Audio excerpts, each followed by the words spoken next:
वृंदावनेश्वरी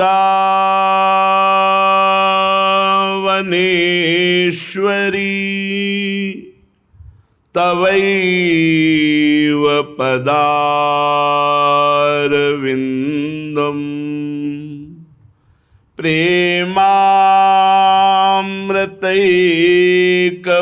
प्रेमामृतैकमकरंद रसौघपूर्णं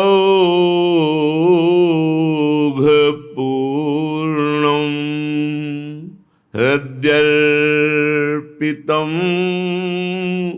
मधुपते स्मरतापमुग्रं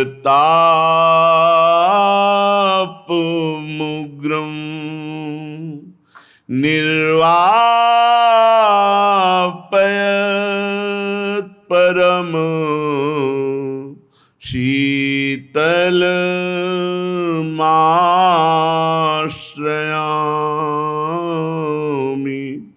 परम शीतलमाश्रयामि।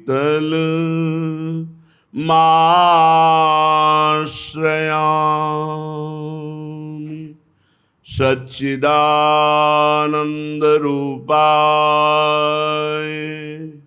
विश्वोत्पत्त्यादिहेतवे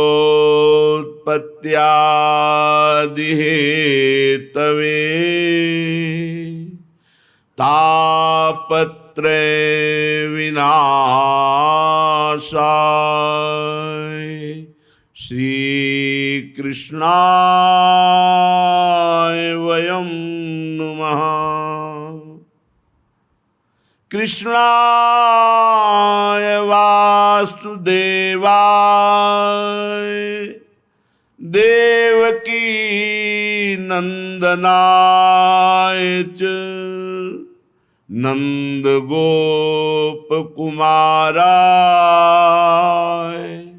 गोविंदाय नमो नमः। कृष्णाय वासुदेवाय हरे परमात्मने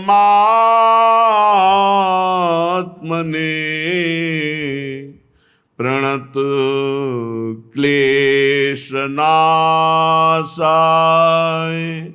गोविंदाय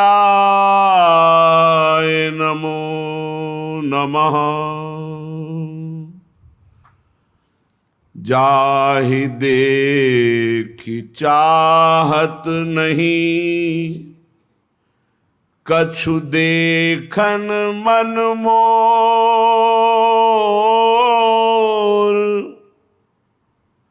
जाहि देखि चाहत नहीं कछु देखन मन मोर।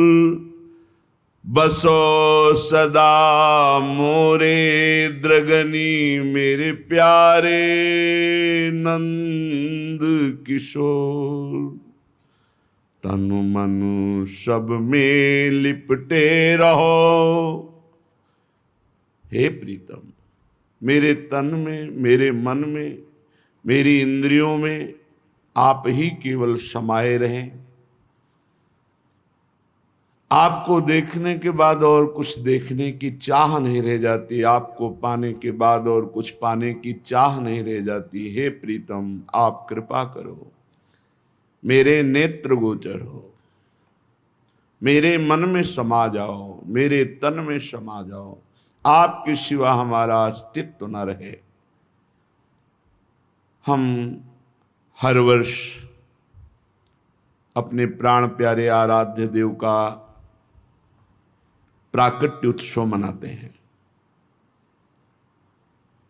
आज करुणानिधान सर्वलोक महेश्वर भगवान परमात्मा परब्रह्म श्री कृष्णचंद्र जी यह करुणा करके समस्त जीवों को परमानंद प्रदान करने के लिए ही प्रकट हुए। अब ये प्राकट्य उत्सव सार्थक तभी हो जब हमारे हृदय में प्रकट हो, मेरे मन में, मेरे प्राणों में, एक एक श्वास में, एक एक नस नाड़ी कृष्ण कृष्ण कृष्ण भगवत स्वरूप हो जाए, हमारे हृदय में प्रभु का अवतार हो, हमारे हृदय में भय प्रगट कृपाला दीन दयाला, तो हमारी जितनी आसुरी प्रवृत्तियां हैं, राक्षसी प्रवृत्तियां हैं, राक्षसी प्रवृत्ति उसे ही कहते हैं स्वसुख वांछा, दूसरों से वस्तु व्यक्ति स्थान से जो सुख भोगने की लालसा है उसे आसुरी प्रवृत्ति कहते हैं। अपने आसु माने प्राण, प्राणों के पोषण के लिए, इंद्रियों के सुख भोगने के लिए जो हमारी वृत्ति है उसे आसुरी प्रवृत्ति कहते हैं।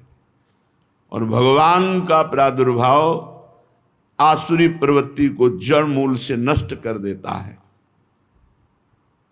हमेशा भगवत चरणारविंद का आश्रय लेकर प्रार्थना करें कि भगवान हमारे हृदय में प्रकट हो और हृदय की समस्त आसुरी वृत्तियों का नाश होकर भगवदाकार वृत्ति हो। यही हमारे जीवन का परम लक्ष्य है। भगवान जो ऐश्वर्यस्य समग्रस्य धर्मस्य यशसः श्रियः ज्ञान वैराग्ययोश्चैव शरणाम भग इति रणा। ज्ञान शक्ति बलैश्वर्य वीर तेजांश शेषतः भगवत शब्द वाच्यानि बिना हेर गुणादिभि। भगवान जिनमें 6 भग ऐश्वर्य विराजमान है, समग्र ऐश्वर्य, समग्र धर्म, समग्र यश, समग्र श्री, समस्त ज्ञान और समग्र वैराग्य, उसे भगवान कहते हैं। जिसमें अथाह समुद्र ऐश्वर्य, अथाह समुद्र धर्म, अथाह समुद्र यश, वेद नेति नेति यश गान करते हुए कह रहे हैं। भगवान शेष जी अनंत काल से यश गा रहे हैं पर था नहीं पाए। श्री अगाध लक्ष्मी संपन्न, अगाध ज्ञान, अगाध वैराग्य, वो भगवान है। क्या ज्ञान शक्ति बल ऐश्वर्य वीर तेज, ये क्या भगवान किसी असुर के लिए अवतार लें, मारने के लिए? ये तो बात समझ में नहीं आई। भ्रकुटी विलास सृष्टि लय होई, ऐसे भगवान 10 20 50 100 200 असुरों को मारने के लिए आपको आना पड़े। एक पार्षद हैं सुदर्शन जी, उनको आदेश कर दें तो पलक झपकते पूरे विश्व को भस्म कर दें। भगवान श्री हरि के एक पार्षद हैं सुदर्शन जी। अगर नारायणास्त्र का संधान हो जाए तो संकल्प करते ही पूरी सृष्टि भस्म हो जाए। भगवान के ऐसे दिव्य अस्त्र पार्षद हैं। भगवान अवतरित हो कुछ उत्पात मचाने वाले दैत्यों को नाश करने के लिए, एक गौड़ बात है। अनंत बलशाली भगवान अपने भक्तों को सुख देने के लिए अवतरित होते हैं। जो महान तप, निरंतर भजन परायण और वो भाव से युक्त हो गए, जैसे दंडकारण्य के ऋषि श्रुति की ऋचाएं, श्रुतियां, ये सब भगवान को कांत भाव से देखा तो सब गोपियां बनी आके। देवकी वसुदेव जी ने महान तप किया कि संसार का स्वामी भगवान मेरा पुत्र बने।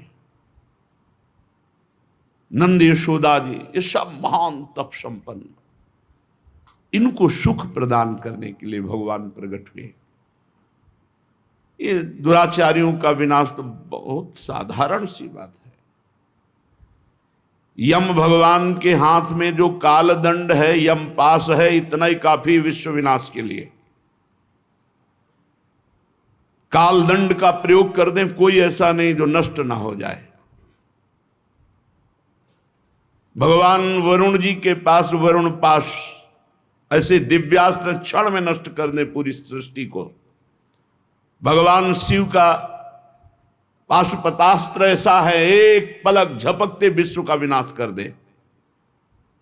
वायुवास्त्र, अग्नेयास्त्र, वरुणास्त्र, ये भगवान को अवतार लेने की जरूरत है। छोटे मोटे छोटे संपूर्ण ब्रह्मांडों सहित भूतल को शेष भगवान अपने फण पर सरसों की दाने की तरह रखे।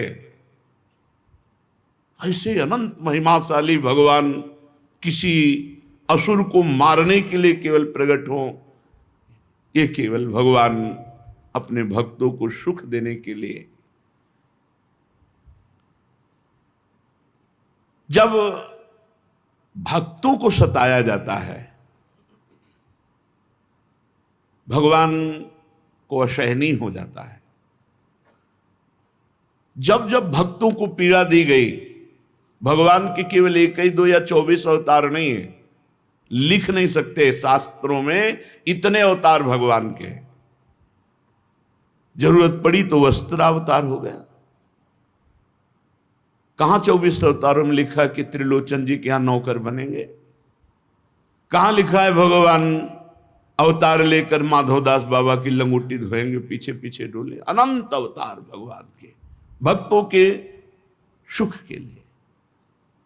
जब कोई भक्तों को पीड़ा पहुंचाता है तो श्री भगवान के लिए ऐसा नहीं हो जाता है और भगवान लीला पूर्वक अवतरित होते हो। हम उनकी लीला गायन करके अपने समस्त पापों का नाश करके भगवत प्राप्ति करते हैं। भगवान की प्राप्ति में समर्थ हैं भगवान की लीलाएं। श्री सुखदेव जी कहते हैं कि ये उस समय की बात है जब लाखों राक्षसों ने, असुरों ने, दैत्यों ने राजाओं का रूप धारण करके पृथ्वी में आतंक मचा रखा था। अहंकार से भरे हुए, बल से भरे हुए पृथ्वी को आक्रांत कर रखा था। आक्रांत पृथ्वी त्राण पाने के लिए रो रही थी। ये मां पृथ्वी जड़ नहीं है, ये चैतन्य है, ये भगवान की प्रिया है। इसीलिए इनकी नित्य प्रातःकाल वंदना करनी चाहिए, जिससे हमारी बुद्धि शुद्ध हो। जैसे हम माँ की गोद में ही मलमूत्र का त्याग करते हैं तो अपराध नहीं लगता, ऐसे जन्म से लेकर मृत्यु तक हम अपराध करते रहते हैं पृथ्वी माँ की गोद में। ये माँ चैतन्य है, ये कोई जड़ नहीं। पृथ्वी माँ असहनीय हो गया तो गौ का रूप धारण किया और ब्रह्मा जी की शरण में गई। गौ रूपा पृथ्वी जी के नेत्रों से अश्रु प्रवाह हो रहा था और बहुत दुखी होकर के कहा कि जब मेरे ऊपर भक्तों को कष्ट दिया जाता है, धर्मात्माओं को कष्ट दिया जाता है, धर्म की हानि होती है, तो मैं ये नहीं सह पाती हूं। मैं इस समय बहुत दुखी हूं। अपनी सारी गाथा ब्रह्मा जी को सुनाई। गौरभूत्वा श्रुमुखी खिन्ना क्रंदन्ती करुणम विभो उपस्थितांतिके तस्मै व्यसनम स्वमवोचत। सारी बात जब बताई तो ब्रह्मा जी ने भगवान शंकर का ध्यान किया और अन्य समस्त लोकपाल, देवराज इंद्र, इन सबको बुलाया। तत्काल सब उपस्थित हुए। पृथ्वी को साथ लेकर ब्रह्मा जी, महादेव, समस्त लोकपाल, देवराज इंद्र आदि समस्त देवता क्षीर समुद्र के तट पर जो सबके आराध्य देव हैं, क्योंकि दूसरा कोई ऐसा है ही नहीं जो संपूर्ण पृथ्वी के कष्ट को मिटा सके। सबने प्रार्थना की। तत्र गत्वा जगन्नाथम देवदेवं वृषा कपिम पुरुषं पुरुष सूक्तेन उपतस्थे समाहितः। हे देवताओं के भी आराध्य देव, हे समस्त भक्तों की अभिलाषाओं को पूर्ण करने वाले, अपने शरणागतों के क्लेशों का नाश करने वाले प्रभु, आप हमारे स्वामी हो और समस्त लोकपाल देवता ब्रह्मा जी, भगवान शिव, इंद्र आदि पुरुष सूक्त का स्तवन किया। जो वैदिक सिद्धांत को जानने वाले वो जानते पुरुष सूक्त किसे कहते हैं। इनका श्लोक है सहस्त्र शीर्षा पुरुषा सहस्राक्षा सहस्रपात सभूमिग्वं सर्वतस्प्रत्वातिष्ठत् दशांगुलम पुरुषये वेदग्वं। ऐसे पूरा पुरुष सूक्त गान किया। पुरुष सूक्त गान करने के पश्चात ब्रह्मा जी को समाधि लग गई। समाधि में आकाशवाणी हुई। जो सुना वो ब्रह्मा जी ने कहा तुम लोग मेरे द्वारा सुनो और अविलंब उसका पालन करो। पृथ्वी, भगवान सर्वांतर्यामी, तुम्हारे कष्ट का पूर्ण उनको पहले से ही पता है। वे ईश्वरों के ईश्वर हैं। सा याव दुर्व्या धर्मीश्वरेश्वरः। वो पृथ्वी का भार हरण करने के लिए यदुकुल में जन्म लेंगे, ऐसा आदेश हुआ है। इस बार स्वयं पुरुषोत्तम समस्त अवतारों के अवतारी भगवान पधार रहे हैं और उनकी प्रियतमा की सेवा के लिए समस्त दैवी शक्तियां जन्म ग्रहण करें। वासुदेव कलानंतः सहस्रवदन स्वराट अग्रतो भविता देवो हरे प्रिय चिकीर्षया। स्वयं भगवान पधार रहे हैं, साथ में भगवान की अनंत महिमा से युक्त शेष जी भी पधार रहे हैं, जो बड़े भाई के रूप में अवतार ग्रहण करेंगे। वसुदेव गृहे साक्षात भगवान पुरुषा परः जनिष्यते तत्प्रियार्थम संभवन्तु सुरस्त्रिया। देवांगनाएं दैवी शक्तियां अवतार लें उनकी प्रिया की सेवा के लिए। इस बार स्वयं परब्रह्म परमात्मा सबके अवतारी भगवान वसुदेव गृहे साक्षात भगवान पुरुषा परा, साक्षात स्वयं पुरुषोत्तम भगवान पधार रहे हैं। विष्णुर माया भगवती यया सम्मोहितम जगत आदिष्टा प्रभुणांशेन कार्यार्थे संभविष्यति। भगवान की वो ईश्वर शालिनी माया जिसने सारे जगत को मोहित कर रखा है, भगवान की आज्ञा से भगवान के लीला कार्य को संपन्न करने के लिए वो भी अवतार ग्रहण कर रही है। प्रजापतियों के स्वामी भगवान ब्रह्मा जी ने देवताओं को इस प्रकार आज्ञा की, पृथ्वी को ढांढस बंधाया। सब भगवान को नमस्कार करके अपने अपने धाम को आ गए। ये उस समय की बात है जब यदुवंशी राजा शूरसेन माथुर मंडल शूरसेन मंडल का मथुरापुरी में रह करके शासन करते थे। ये मथुरा समस्त यदुवंशी नरपतियों की राजधानी थी। मथुरा में सदैव भगवान की उपस्थिति पाई गई है। मथुरा भगवान यत्र नित्यम सन्निहितो हरि। हमारी वाणी जी में मथुरा नित्य कृष्ण को वास, निष्दिन श्याम न छाणत पास, ताव सकल लीला कही। मथुरापुरी में भगवान श्री हरि, मथुरा भगवान यत्र नित्यम सन्निहितो हरि, निरंतर भगवान की उपस्थिति पाई जाती है। मथुरा में सूर्य के पुत्र वसुदेव जी का विवाह देवकी जी के साथ हुआ। ये उस समय की बात है जब नवविवाहिता पत्नी देवकी को रथ पर विराजमान करके वसुदेव जी ले जा रहे थे। कंस बड़ा बलवान, स्वभाव में धूर्तता, वसुदेव जी से कहा मैं रथ हाँकूंगा, मेरी बहन है, और रथ के घोड़ों की लगाम पकड़ ली, स्वयं रथ हाँकने लगा। सैकड़ों सोने के बने हुए रथ चल रहे थे साथ में। देवकी के पिता थे देवक, अपनी पुत्री पर उनका बड़ा प्रेम था।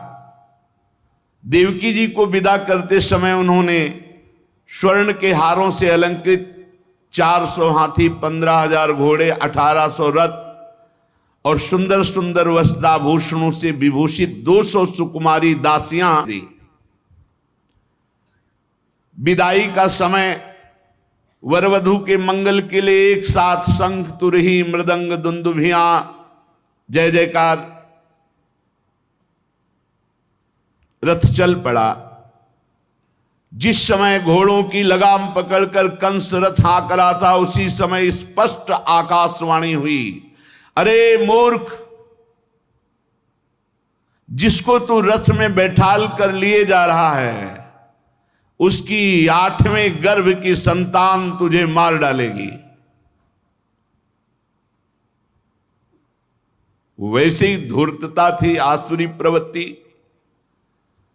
पथि प्रग्रहिणम कंस माभास्याः शरीरवाक्, अस्यास्त्वाम अष्टमो गर्भो हंतायाम वहसे बुध। ऐ मूर्ख, जिसे तू बड़े प्यार से रथ में बैठाल कर ले जा रहा है, उसकी 8वीं संतान तुझे मार डालेगी। इत्युक्ता सा खलः पापी भोजानाम कुलपांशुनः। पापी स्वभाव, दुष्टता की सीमा नहीं रही। भोजवंश का कलंक। आकाशवाणी सुनते ही कूद पड़ा रथ से, तलवार खींच ली और बाल पकड़े देवकी के, मारने को उद्यत हो गया, गला काटने को। क्रूर तो था ही, पापी स्वभाव तो निर्लज्ज। ये देखकर दौड़ पड़े महात्मा वसुदेव जी और हाथ पकड़ लिया। वसुदेव जी ने कहा, राजकुमार राजकुमार, ये आपके लिए उचित नहीं है। श्लाघनीय गुणः सूरैर भवान भोज यशस्करः, सा कथम भगनीम हन्यात स्त्री मुद्वाह पर्वणि।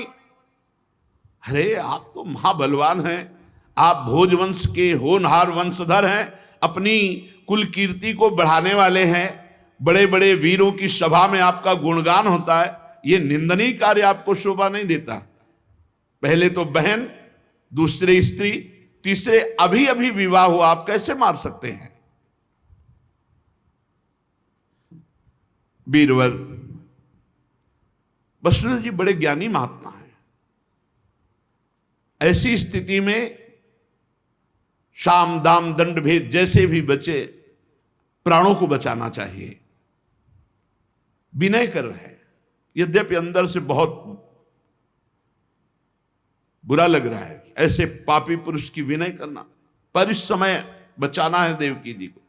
कहा, वीरवर आपके द्वारा ये उचित नहीं।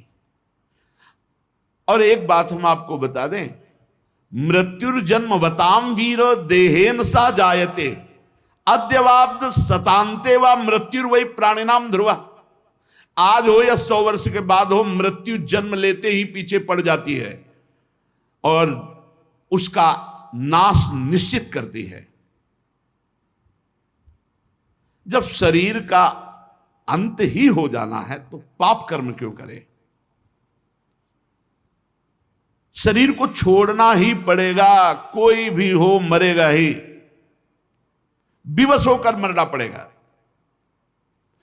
महाराज, जैसे चलते समय मनुष्य को अगला पैर जमाने के लिए पीछा उठाना ही पड़ता है, ऐसे जैसे जोंक अगले तिनकों को पकड़कर पीछे को छोड़ती है, ऐसे ही प्रतिक्षण शरीर नाश हो रहा है, अवस्था बदलती चली जा रही, अपने को दिखाई नहीं दे रहा। ऐसे ही एक शरीर को छोड़कर दूसरे शरीर को जाता है।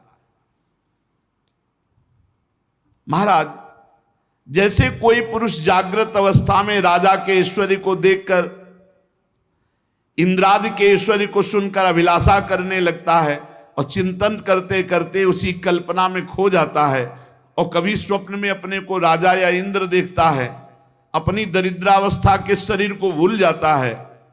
महाराज, फिर जगह तो स्वप्न का जो इंद्र और राजा बना था वो भी झूठा। जागृत में स्थूल शरीर की जो सत्ता है, स्वप्न में वो झूठा, और जब जागृत हुआ तो स्वप्न झूठा लगा।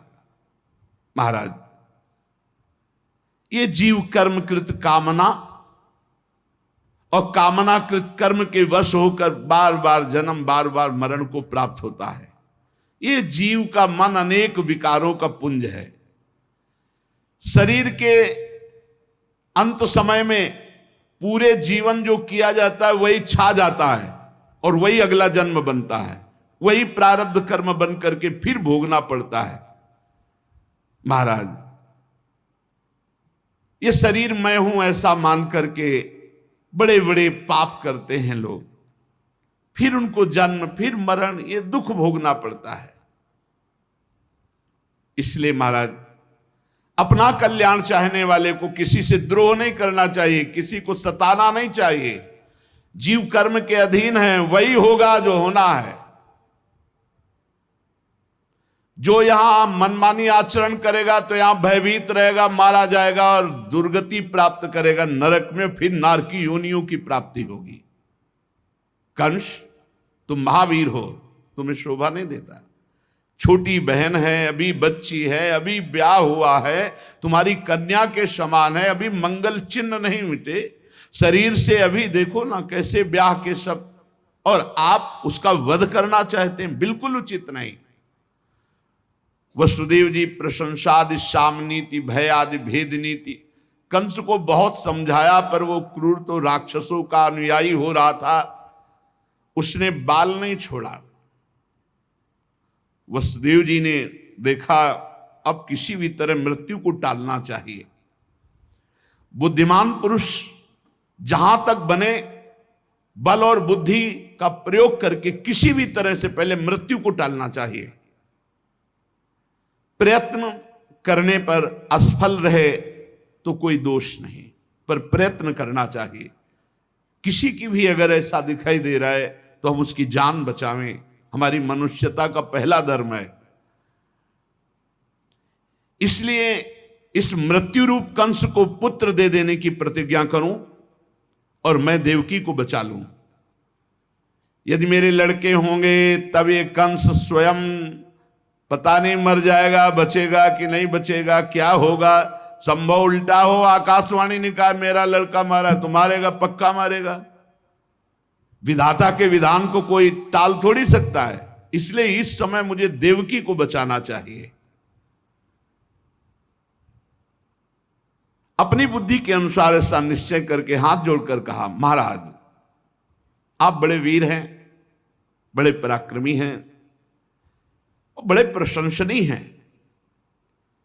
यद्यपि वसुदेव जी के हृदय में बिल्कुल पीड़ा हो रही थी कि ऐसे नीच की प्रशंसा नहीं करनी चाहिए, ये बड़ा क्रूर निर्लज्ज है और मुझे इसकी प्रशंसा करनी पड़ रही बनावटी शब्दों से। क्योंकि शाम नीति कहती है किसी के प्राण बचाना है तो उस समय दाम नीति, धन दे करके, भय दिखाकर, भेद दिखाकर किसी तरह प्राणों की रक्षा करनी चाहिए। अंदर हृदय जल रहा है पर मुख से बनावटी हंसी हंसते हुए कहा, आपको देवकी से तो कोई भय है नहीं। आकाशवाणी ने तो पुत्र से कहा, वो भी 8वें। सो मैं प्रतिज्ञा करता हूं, आठवां क्या, हर पुत्र लाके आपको दे दूंगा। परीक्षित, कंस जानता था वसुदेव जी प्राण दे सकते हैं पर वचन झूठे नहीं। वसुदेव जी सत्य वचन बोलते हैं, वो अपने प्राण दे सकते हैं पर अपने वचन झूठे नहीं कर सकते। और उसने भी विचार किया कि युक्ति संगत बात है, हमारे मृत्यु का कारण आठवीं संतान ना कि देव की। अब उसने केस छोड़ दिया। वसुदेव जी बहुत प्रसन्न हुए, बार बार उसकी प्रशंसा की और घर चले आए। देवकी जी बड़ी सती साध्वी थी, समस्त दैवी शक्तियां देवकी जी में वास कर रही थी। समय आने पर देवकी जी के गर्भ से एक एक पुत्र प्रकट हुआ, एक एक वर्ष के अंतराय में। पहले पुत्र का नाम था कीर्तिमान। एक एक कदम पे बड़ा कष्ट हो रहा था कंस की तरफ ले जाते हुए कीर्तिमान पुत्र को, क्योंकि पता था जाते ही मार देगा। ऐसा करते समय उन्हें बड़ा कष्ट हो रहा था, परंतु सत्य प्रतिज्ञ महापुरुषों को अपने वचन झूठे होने में जो कष्ट होता उससे बड़ा कोई कष्ट नहीं।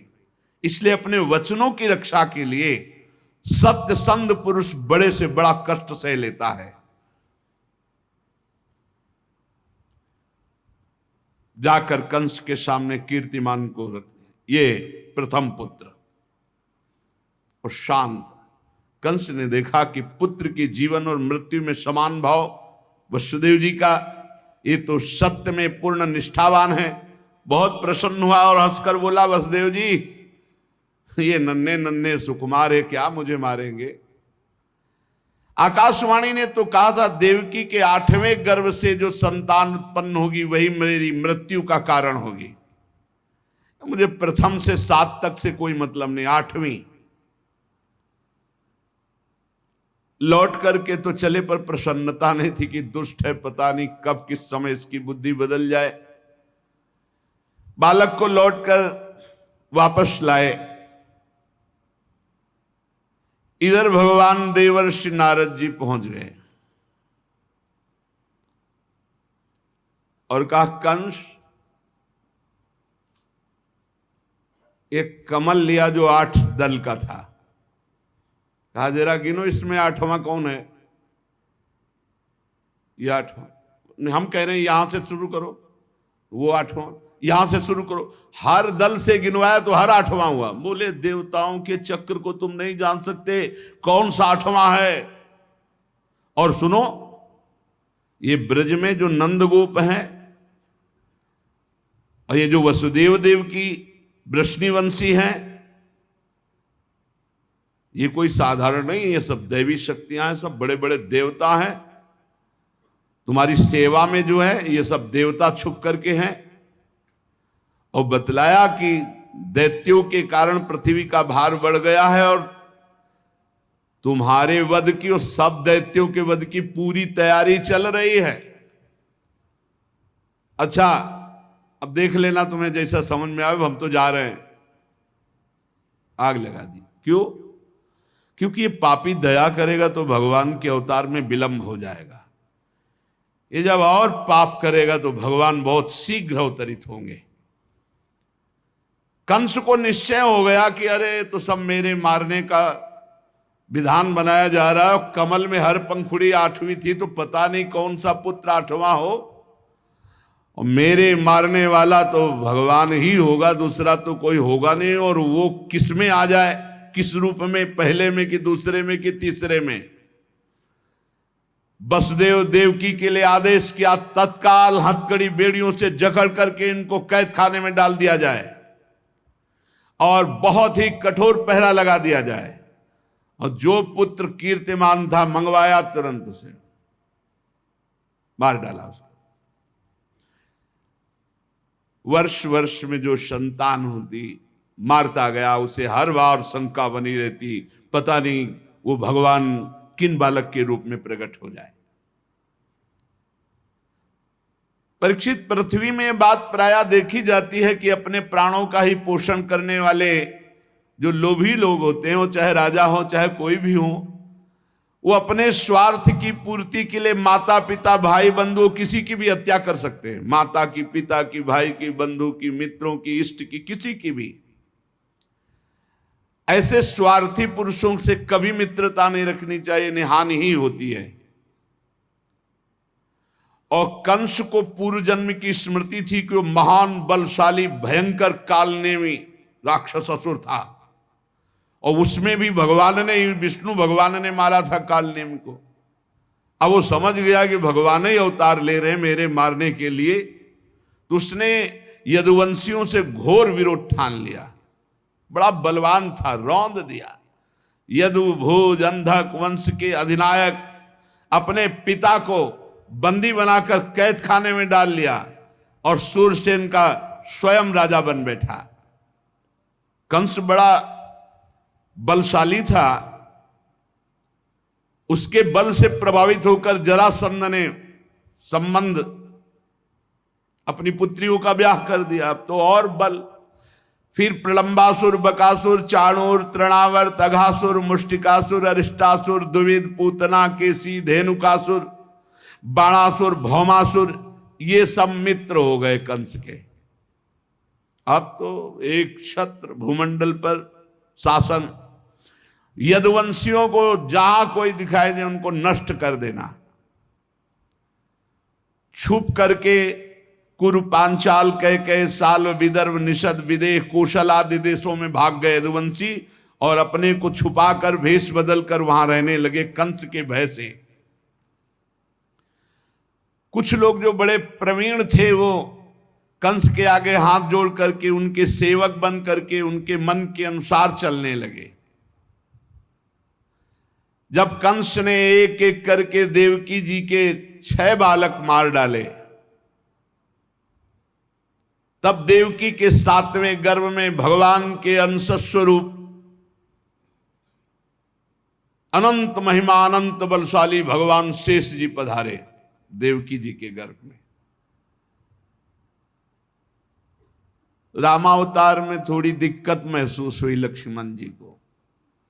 जहां कुछ बात आती प्रभु के विरुद्ध तो सह नहीं पाते, और जहां उठने की कोशिश करते वहीं केवल इतनी बात कह दी विदेहराज जनक ने कि अब अगर हम ऐसा जानते कि पृथ्वी में कोई ऐसा वीर ही पैदा नहीं हुआ जो अजगरों को उठा लेता, तो मैं प्रतिज्ञा ही नहीं करता।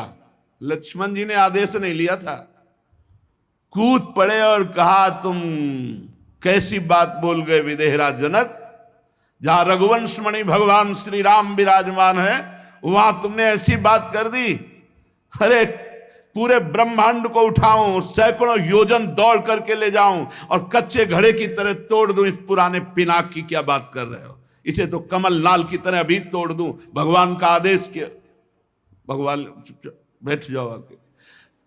जे ही कोल भीलो ने बताया, महाराज चक्रवर्ती सम्राट महाराज दशरथ की संपूर्ण सेना और भरत शत्रुघ्न, हाथी घोड़े रथ रब्बा। लक्ष्मण जी, अभी राम जी कुछ बोल ही नहीं पाए, लक्ष्मण जी उठे और बोले मिलने आना था तो ऐसे वैभव से थोड़ी मिला जाता, इसका मतलब कुछ और सोचा, तो गलत सोच लिया भरत जी ने। तत्काल प्रत्यंचा खींच ली और कहा आज मैं दिखाऊंगा कि भगवान के दासत्व में कितनी बल है। भगवान श्री राम को चुप चुप शांत हो जाओ, तुम क्या समझते हो अयोध्या का राज्य भरत के मन में लोभ पैदा कर सकता है? कहीं चीर समुद्र में खटाई फाड़ सकती है क्या? अरे त्रिभुवन का राज्य मिले तो भी भरत जैसे प्रेमी के हृदय में किंचन मात्र प्रलोभन नहीं। अरे माताएं आ रही इसलिए पूरी प्रजा आ रही, पूरी सुरक्षा है इसलिए। तब लक्ष्मण जी, कई जगह ऐसा होता जहां वो भगवान की सेवा के लिए उठते। इस बार का नहीं महाराज, आप बड़े नहीं बनोगे, बड़े हम बनेंगे और अपनी मन की बात करेंगे। तो भगवान शेषा बहुत प्यार करते हैं, बहुत प्यार करते हैं भगवान श्री हरि को, अपनी गोद में शयन कराते हैं। गौर वर्ण के, ये गौर श्याम जोड़ी ही है। शेष सैया पे हैं तो कर्पूर की तरह गोरे हैं शेष भगवान, कोई काले नहीं है, और श्याम वर्ण के भगवान उन पे शयन करते। जब अवतार लेते हैं तो गौर श्याम जोड़ी ही रहती है। अगर बड़े भाई के रूप में होते तो राम जी को रोक देते, वनवास नहीं जाने देते, पर बड़े राम जी थे। इस बार बड़े भाई बन के आए, अपने प्रभु को सुख प्रदान करने के लिए आज्ञा करूंगा, नहीं ऐसा नहीं तो मानना पड़ेगा आज्ञा। अनंत भगवान जब 7वें गर्भ के रूप में देवकी के उदर में पधारे, बड़ा आनंद। पर देवकी जी को लगा कि कंस इसे भी मार डालेगा, इसलिए वो रुदन करने लगी। विश्वात्मा भगवान ने देखा कि माता को बहुत दुख है और यदुवंशियों को कंस सताए ही जा रहा है, तो अपनी योग माया का स्मरण किया और योग माया को आदेश किया, देवी कल्याणी तुम ब्रज में जाओ, वह प्रदेश ग्वालों और गौओं से सुशोभित है। वहां नंद बाबा के गोकुल में वसुदेव जी की पत्नी रोहिणी गुप्त रूप से निवास कर रही। उनकी और भी पत्नियां कंस के डर से गुप्त स्थानों में रह रही।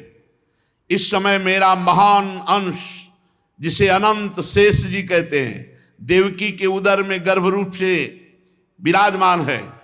तुम जाओ वहां से उस गर्भ को रोहिणी के उदर में रखो। मैं स्वयं आ रहा हूं, अब विलंब सा नहीं जा रहा, अब विलंब नहीं सा जा रहा। 7वां जो गर्भ है वो रोहिणी के गर्भ में, और मैं अब स्वयं आ रहा हूं।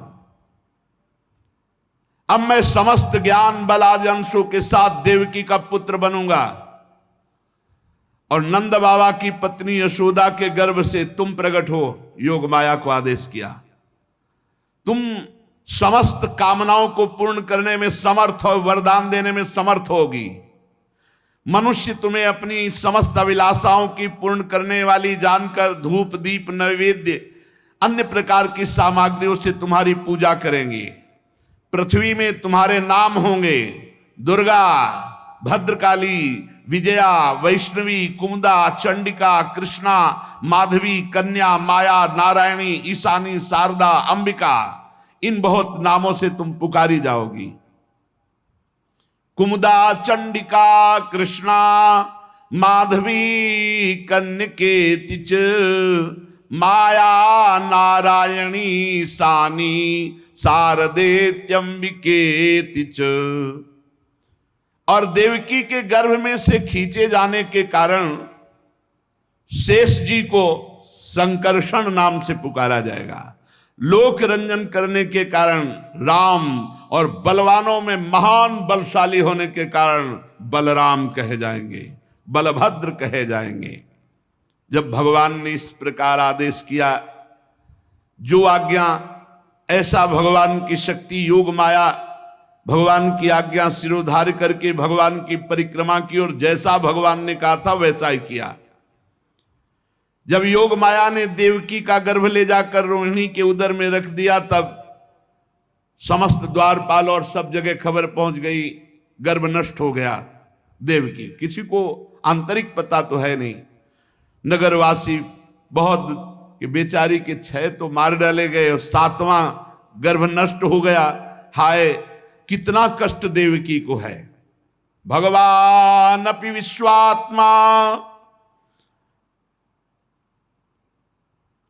भक्तानाम अभयंकरः। यद्यपि भगवान विश्वात्मा है, सर्वत्र है, पर भक्तों को अभय करने के लिए भगवान प्रकट होते हैं। भक्तानाम अभयंकरः। भगवान को कहीं आना जाना थोड़ी है, वो तो विश्वात्मा है। सब जगह कोई कण ऐसा नहीं जो वो ही ना बने हों। वसुदेव जी के मन में अपनी समस्त सामर्थ्य और कलाओं के साथ प्रकट हो गए। वसुदेव जी का तेज सूर्य के समान प्रकाशित, लोगों की आंखें चौंधिया जाती वसुदेव जी को देखने में। बल वाणी प्रभाव से कोई वसुदेव जी को दबा नहीं सकता था। देवकी जी ने उस अंश को धारण किया भगवान सारे जगत के निवास स्थान हैं। सा देव की सर्व जगन निवास, निवास भूता नितराम नरेजे, भोजेन्द्र गेहे शिखे वरुद्धा, सरस्वती ज्ञान खले यथा सती। देवकी जी भगवान का निवास स्थान बन गई, वैसे सारे जगत के निवास स्थान भगवान हैं। परंतु जैसे घड़े में दीपक बंद कर दिया जाए तो प्रकाश नहीं होता, जैसे ज्ञान खल की श्रेष्ठ विद्या का प्रकाश नहीं होता, ऐसे कारागार में देवकी की शोभा भी बंद थी, हथकड़ी बेड़ियों से जकड़े हुए। देखो हम भक्ति करते हैं, थोड़ी सी भी कष्ट वृत्ति आती है भगवान पर हमारी, बोले श्रद्धा डगमगा रही। अरे देखो स्वयं इतने महान तप की परब्रह्म परमात्मा पुत्र बनने पर कैसी परिस्थिति है, हथकड़ी बेड़ी से जकड़े हुए हर पुत्र मारा गया, घोर राक्षसी स्वभाव का, कड़ा पहरा, कहीं कोई मिल नहीं सकता, कहीं कोई सुविधा नहीं। जे ही कंस को सूचना कि अब की बार तेजस्वी गर्भ है, बहुत तेज है देवकी के चेहरे पर, शीघ्र से शीघ्र मुझे क्या करना चाहिए। कंस घबरा गया, 8वां गर्भ। अब भगवान जिनके गर्भ में, उनका चिंतन करने से ही बुद्धि पवित्र हो जाएगी। ये देखो, जब ब्याह के समय मारने के लिए उद्यत हो गया था, अब तो 8वां गर्भ है, तो उसका देवकी को मारना तो ठीक नहीं होगा। मैं वीर पुरुष हूं, स्त्री को मारना कलंक है। ठीक निर्णय निकल रहा है बुद्धि से। क्यों? क्योंकि अब जिस देवकी का चिंतन कर रहे हैं, उनके गर्भ में ज्ञान समुद्र भगवान विराजमान है। मैं अपने पराक्रम को कलंकित नहीं करूंगा, देवकी को नहीं मारूंगा। एक तो ये मेरी बहन है, फिर स्त्री है, और फिर तीसरी गर्भवती। जो स्त्री को या गर्भवती को, तो उसकी आयु, कीर्ति, लक्ष्मी, बुद्धि सब भ्रष्ट हो जाती, सब नष्ट हो जाती। वो जीवित मुर्दे के समान हो जाता है जो स्त्री के साथ क्रूरता का व्यवहार करता है। उसे मृत्यु के बाद नरक के लोग भी उसे घृणा की दृष्टि से देखते हैं। वो देहाभिमानियों के घोर भोग जहां बड़े कष्टमय होते हैं, उन नरकों को जाता है। यद्यपि कंस ऐसी बुद्धि वाला नहीं था, पर आज वो इस क्रूरता से निवृत्त हो गया। जो विवाह के मंगल चिन्हों को धारण करने वाली देवकी जी का गला काटने को उद्यत था, आज विचारवान इसीलिए है क्योंकि जिन देवकी का चिंतन कर रहा है, वो देवकी जी के गर्भ में सर्वलोक महेश्वर भगवान विराजमान हैं, जो कर तुम अकर तुम अन्यथा कर तुम है। अब कंस बड़ा व्याकुल रहने लगा। पहरेदारों का कड़ा शासन, रात दिन, किसी का आना नहीं, किसी का जाना नहीं, कोई व्यवस्था नहीं, रात दिन कड़ा पहरा। और कंस रात दिन उठते बैठते चलते फिरते बस यही कि कान में आवाज आने वाली है कि जन्म हो गया। जहां पड़ती लगता भगवान आ गए। कोई आता महाराज एकदम कांप जाता, मानो सूचना ही देने वाले, एकदम भयभीत होकर भगवान के चिंत। बड़े भाग्यशाली हैं जिनका भय से ही सही भगवान में चित्त जुड़ा है। आसीनः शं विसंस्तिष्ठन् भुंजानः पर्यटन महीं चिंतयानो हृषीकेश मपश्यत् तन्मयम् जगत। कितनी ऊंची स्थिति कंस की हो गई। आसीना, बैठा है, खाता पीता सोता जागता चलता फिरता हर समय श्रीहरि, कुछ खड़कता श्रीहरि। बोले चिंतयानो हृषीकेश मपश्यत् तन्मयम् जगत। ऐसा गाढ़ चिंतन भगवान का क्यों, जिधर देखता भगवान ही नजर आते। अब जो ही भगवान शंकर ब्रह्मादि बड़े बड़े लोकपालों ने देखा ईश्वर कोटि के कि भगवान पधारे देवकी जी के गर्भ में, तो सब कंस के कैद खाने में आए। नारद आदि और भी बड़े ब्रह्म ऋषि सब भगवान की स्तुति कर रहे हैं। देवकी जी की तरफ नमस्कार मुद्रा में और सब भगवान की स्तुति कर रहे। सत्यव्रतम सत्य परम त्रिसत्यम सत्यस्य योनिम निहितम च सत्ये सत्यस्य सत्यमृत सत्य नेत्रम सत्यात्मकम त्वाम शरणम प्रपन्नाः। हे प्रभु, आप सत्य संकल्प हैं, सत्य ही आपकी प्राप्ति का श्रेष्ठ साधन है। सृष्टि के पूर्व और प्रलय के पश्चात संसार की स्थिति के समय इन असत्य अवस्थाओं में भी आप सत्य हैं। हे प्रभु, आप सत्य हैं, आपकी प्राप्ति का श्रेष्ठ साधन सत्य है, और रचना, पालन और संहार इन असत्य स्थितियों में भी आप सत्य हैं। पृथ्वी, जल, तेज, वायु, आकाश, ये 5 दृश्यमान सत्यों के आप ही कारण हैं। आप ही अंतर्यामी रूप से विराजमान हैं। आप इस दृश्यमान जगत के परमार्थ स्वरूप हैं। आप ही मधुरवाणी समदर्शन के प्रवर्तक हैं। भगवान, हम तो बस इतना समझते हैं कि आप सत्य स्वरूप हैं, हम सब आपकी शरण में हैं।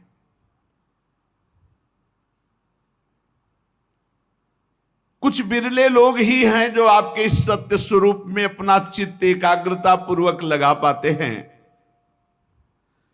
प्रभु, जो आपका चिंतन करते हैं उनके लिए संसार समुद्र कैसा है? गाय के बछड़े के खुर के गड्ढे के समान, पार होने में कोई, जो आपका चिंतन करते हैं। आज तक के जितने भी संत महात्मा हुए सब आपके चिंतन प्रभाव से, आपके चरणों के आश्रय से ही इस संसार समुद्र से पार हुए हैं। परम प्रकाश स्वरूप परमात्मन, आप भक्तजनों के निष्कपट हितैषी और प्रेमी हैं। प्रभु, आपका बड़ा अनुग्रह है हम सबके ऊपर। बड़ी विस्तृत स्तुति की समस्त ब्रह्मा, भगवान शंकर, लोकपाल देवताओं और ब्रह्म ऋषियों ने। और देवकी जी को संबोधित करके कहा, माता जी, ये बड़े सौभाग्य की बात है कि आपकी कोख से सबका कल्याण करने के लिए स्वयं परब्रह्म परमात्मा भगवान पुरुषोत्तम अपने ज्ञान बल आदि अंशों के साथ पधार रहे हैं। डरिएगा मत आप कंस से, बिल्कुल मत डरिएगा। अब ये कुछ दिन का मेहमान है। भगवान यदुवंश की रक्षा करने के लिए प्रकट हो रहे हैं। ब्रह्मादि देवताओं ने इस प्रकार भगवान की स्तुति की और सब देवकी जी को प्रणाम करके अपने अपने धाम को गए। परीक्षित, अब समस्त शुभ गुणों से युक्त बहुत सुहावना समय आया। अथ सर्वगुणोपेतः कालः परम शोभनः यर्हे वाजन जन्मर्क्षम शांतरक्ष गृह तारकम। रोहिणी नक्षत्र था। आकाश के सभी नक्षत्र, ग्रह और तारे सौम्य हो रहे थे। जैसे अंतःकरण शुद्ध होने पर भगवान का आविर्भाव होता है, उसी प्रकार भगवान जब अवतार लेते हैं ना, तो संपूर्ण सृष्टि प्रकृति परम पवित्र हो जाती, क्योंकि भगवान अवतरित हो रहे। काल, दिशा, पृथ्वी, जल, अग्नि, वायु, आकाश, मन, ये सब निर्मल हो जाते हैं। भगवान जब प्रकट हो रहे हैं, रोहिणी नक्षत्र है और समस्त नक्षत्र, ग्रह, तारे ये सब सौम्य हो रहे हैं। दिशाएं स्वच्छ प्रसन्न थी। जगमग जगमग तारे हो रहे हैं। सब जगह रत्नों की खाने अपने आप प्रकट हो रहे हैं। पृथ्वी से स्वर्ण, चांदी, हीरा, जवाहरात, ये रत्ने अपने आप प्रकट हो रहे हैं। जैसे पीली मिट्टी, लाल मिट्टी, ऐसे रत्न प्रकट हो रहे हैं। हीरे आदि की खाने मंगलमय प्रकाश करती हुई नीचे से प्रकट हो रही। नदियां एकदम जल निर्मल। रात्रि के समय भी सरोवर कमल खिल गए। वन में वृक्षों की पंक्तियां रंग बिरंगी पुष्पों के गुच्छों से लद गई। पक्षी चहकने लगे, भौरे गुंजार करने लगे। वो वायु सुख स्पर्शा पुण्य गंधवा शुचि अग्न्यस्त द्विजाति नाम शांतस्तत्र समिंधति। उस समय परम पवित्र शीतल मंद सुगंध वायु लोगों को सुख दान करती हुई बह रही। जो ब्रह्म ऋषियों के अग्निहोत्र की अग्नियां कंस के अत्याचार से बुझ गई थी, वो अपने आप प्रज्वलित हो गई। संत पुरुष पहले ही चाहते थे कि असुरों की बढ़ती ना होने पाए। पता नहीं क्या हो रहा है, सबका मन आनंदित हो रहा है, सब प्रसन्न हो रहे, क्योंकि भगवान का आविर्भाव हो रहा है। उसी समय देवताओं की दुंदुभियां अपने आप बज उठी। किन्नर गंधर्व मधुर स्वर में गान करने लगे। सिद्ध चारण भगवान के मंगलमय गुणों की स्तुति करने लगे। विद्याधरियां अप्सराएं नृत्य करने लगे। बड़े बड़े देवता ऋषि मुनि आनंद में भरकर कंस के कारागार के ऊपर पुष्पों की वर्षा कर रहे हैं। अब तो काले काले मेघ आकर मंडराने लगे और धीरे धीरे गर्जना करते हैं। भारी वर्षा प्रारंभ। जन्म मृत्यु के चक्र से छुड़ाने वाले जनार्दन भगवान का अवतार समय निशीथ रात के 12 बजे। निशीथे तम उद्भूते जायमाने जनार्दले।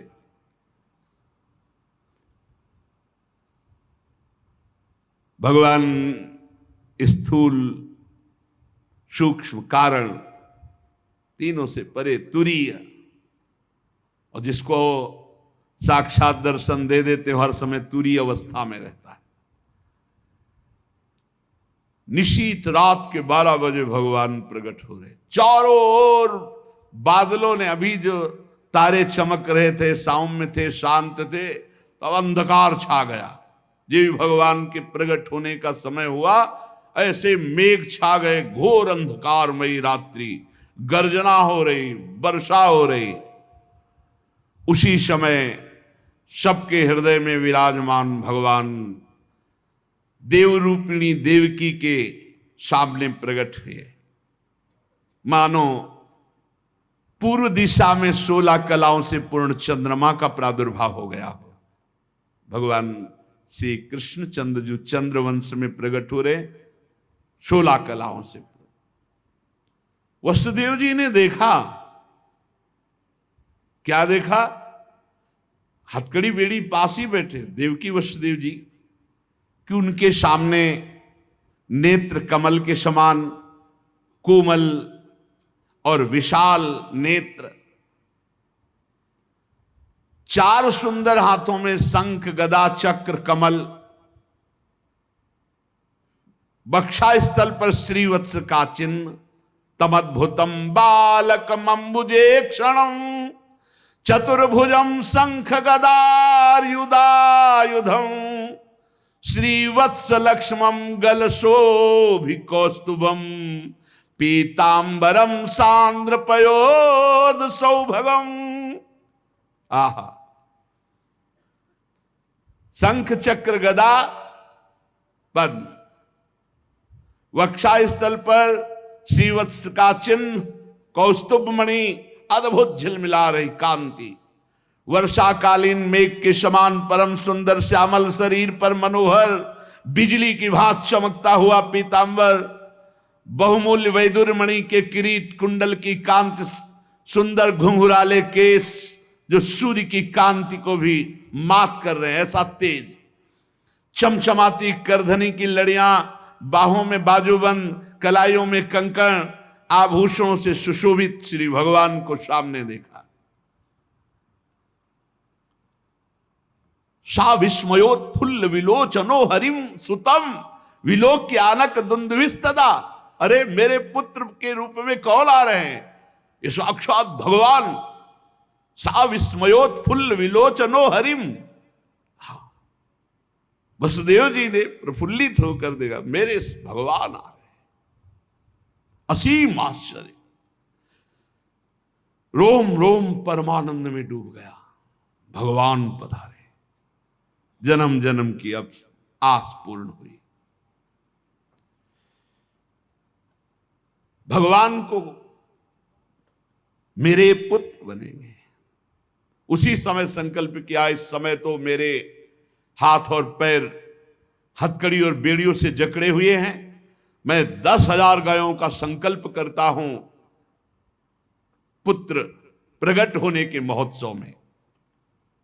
भगवान श्री कृष्ण पूरा सूतिकाग्र है, श्याम वर्ण से प्रकाशित हो रहा है। वसुदेव जी ने अब निर्भय होकर के, अरे स्वयं परमात्मा पुत्र बनने आए हैं, अपनी बुद्धि स्थिर की और भगवान के चरणों में सिर झुका करके स्तुति करने लगे। वसुदेव जी ने कहा, विदितोऽसि भवान साक्षात् पुरुषः प्रकृते परः केवलानुभवानंद स्वरूपः सर्वबुद्धिदृक् स एव स्वप्रकृतेदं सृष्ट्वाग्रे त्रिगुणात्मकं तदनु त्वं प्रविष्ट इव भाव्यसे। समझ गया प्रभु, समझ गया। आप प्रकृति से अतीत साक्षात परमात्मा हैं। आपका स्वरूप केवल अनुभव और केवल आनंद है। आप समस्त बुद्धियों के एकमात्र साक्षी हैं। प्रभु, आप ही स्वर्ग के आदि में अपनी प्रकृति से इस त्रिगुणमय जगत की सृष्टि करते हैं, फिर उसमें प्रविष्ट ना होने पर भी आप प्रविष्ट के समान जान पड़ते हैं। प्रभु, आप सर्वशक्तिमान सबके स्वामी हैं। संसार की रक्षा के लिए आपने मेरे यहां अवतार लिया है। आजकल कोटि कोटि असुर राक्षस सेनापतियों ने राजा का नाम धारण कर रखा है और अपने अधीन बड़ी बड़ी सेनाएं कर रखी हैं। उन सब का संहार करने के लिए आपका अवतार हुआ है।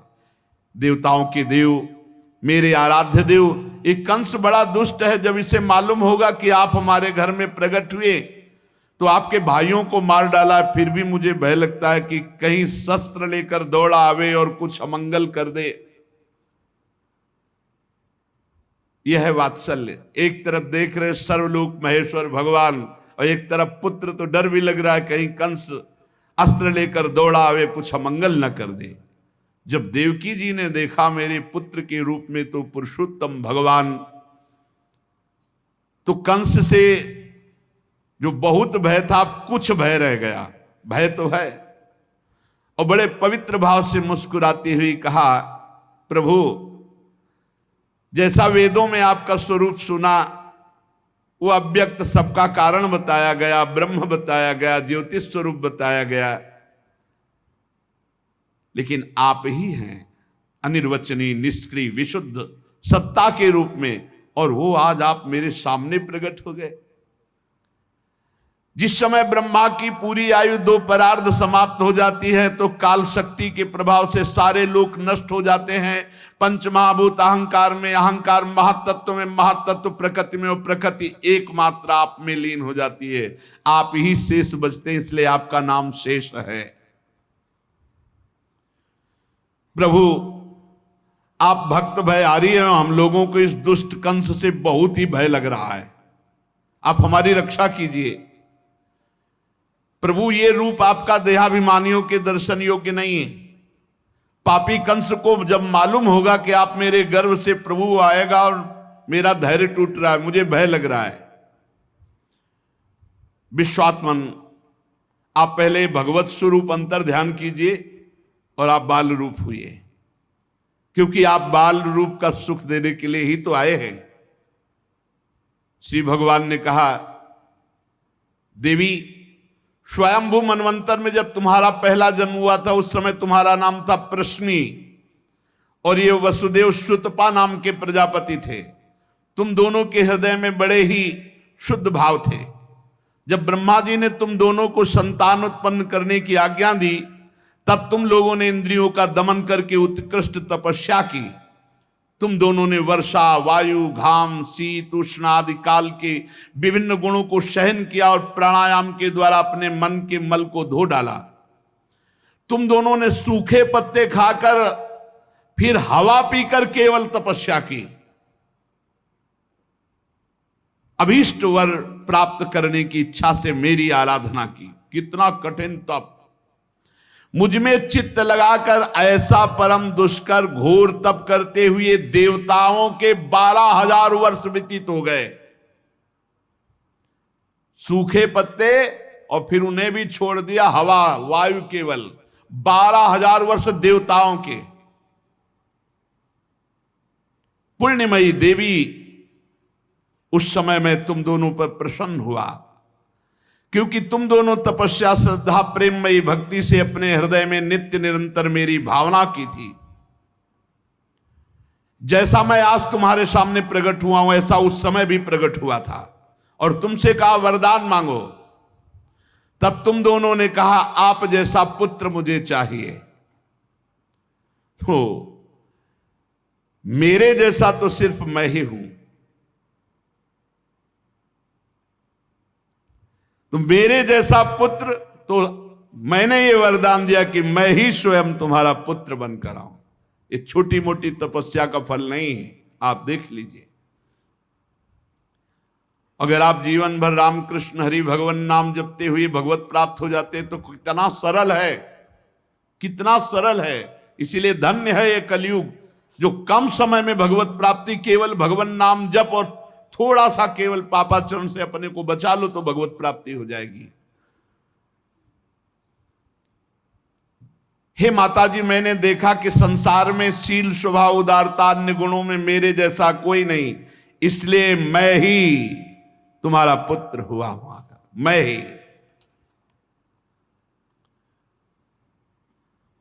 प्रश्न गर्भ से, वामन रूप से और इस समय तुम देवकी वसुदेव हुए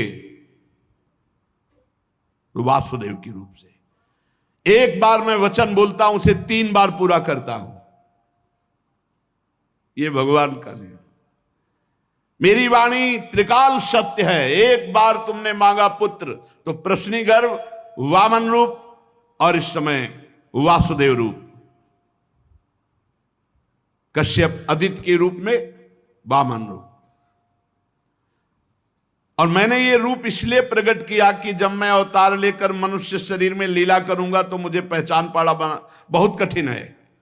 इसलिए तुम लोग ध्यान रखना मैं कौन हूं।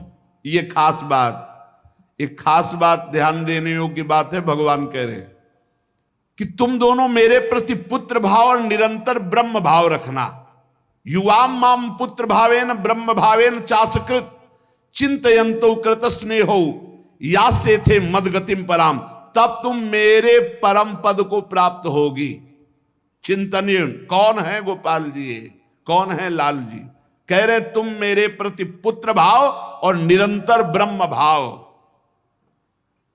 इस प्रकार के चिंतन द्वारा तुम मेरे पद को, मेरे प्रिया प्रीतम है कौन? देखो हित सजनी जो नहीं कह रहे, जैसे हित हरिवंश करत अपनो जस प्रगट अखिल ब्रह्मांडन। अखिल ब्रह्मांड के अधिपति हैं। पर ब्रह्म परमात्मा तत्व की उपासना हो रही। हमारा भाव है कि वो हमारे यार हैं, हमारे मित्र हैं, हमारे पति हैं, हमारे पुत्र हैं, हमारे स्वामी हैं, जो भाव रख सके, लेकिन है कौन? इसीलिए शांत भाव है। शांत भाव में पूर्ण तत्व ज्ञान हो जाता है। भगवान इतना कहकर चुप हो गए और अपनी योग माया से देखते देखते एक छोटे शिशु के रूप में नीलमणि वसुदेव जी ने देखा कि भगवान तो बाल रूप हो गया। अब तो और डर लगा, कहीं कंस को पता चल गया और तलवार लिए हुए आवे, कुछ अमंगल करे। बहुत घबरा गए और भगवान ने कहा कि मुझे गोकुल पहुंचाओ। नंद बाबा के यहां सुधा मैया के पार्श्व में सुला के आओ, मुझे तुम्हें डर लग रहा है, मैं मारूंगा इसे, पर अभी मुझे पहुंचाओ वहां।